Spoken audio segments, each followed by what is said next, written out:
Kenya relies very heavily on tourism. The tourists who come to Kenya, the first species that they would want to see are the lions. If we look at African continent, lion population has actually decreased by half in the last 20 years.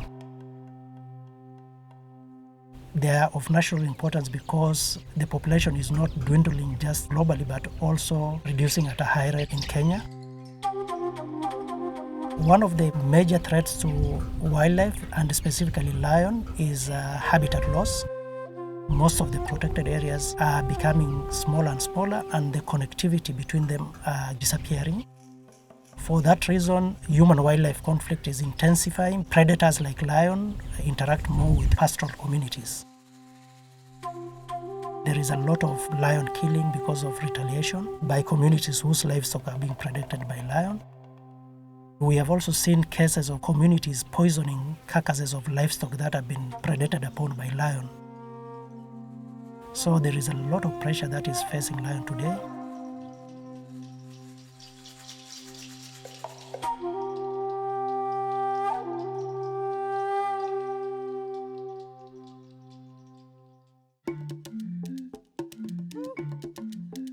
In Kenya, we estimate about 2,000 lions. This estimate has been around for the last 8 or 9 years. And this number is derived from different census that happens across the country using different methods. The problem with aggregating these numbers is that you end up getting numbers from census that are not reliable.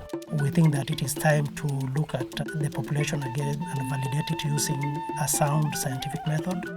WWF Kenya and many other stakeholders working in conservation came up with the most reliable method to estimate lion census, partially explicit capture-recapture method. What it heavily relies on is to try and identify every single individual lion that you find as you're doing the census.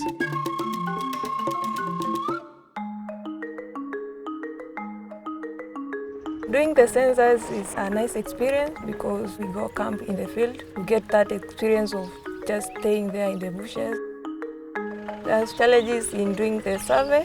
It's a large area to be covered. Sometimes we are like, I'm not sleeping today. If you have not seen lions for 2 consecutive days, you are saying, today we'll stay up, we listen to the lions, and tomorrow we head to the direction where I hear them.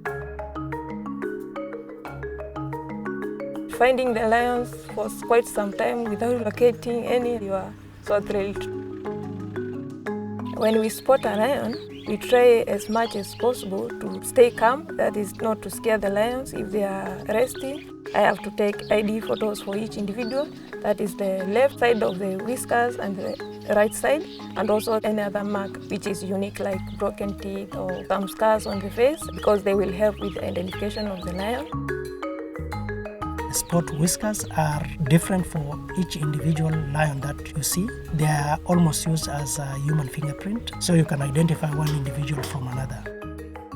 Our idea is to use this method across Kenya and then to verify whether the 2,000 estimate that we have had is actually true or not. You are able to look back and see whether your conservation efforts have paid fruit in terms of increasing the number of population of the species that you are conserving, but also to be able to use the census numbers to plan where you are going to put your conservation effort. So we would be able, for example, to map areas where we experience high human-lion conflict so that then we can focus our interventions. I think if we take decisive action now and we ensure that communities understand that lions are important for them and that they can also improve their livelihoods, and we try to address the challenges around retaliatory killing and challenges around conservation, I am positive that lion population will go up.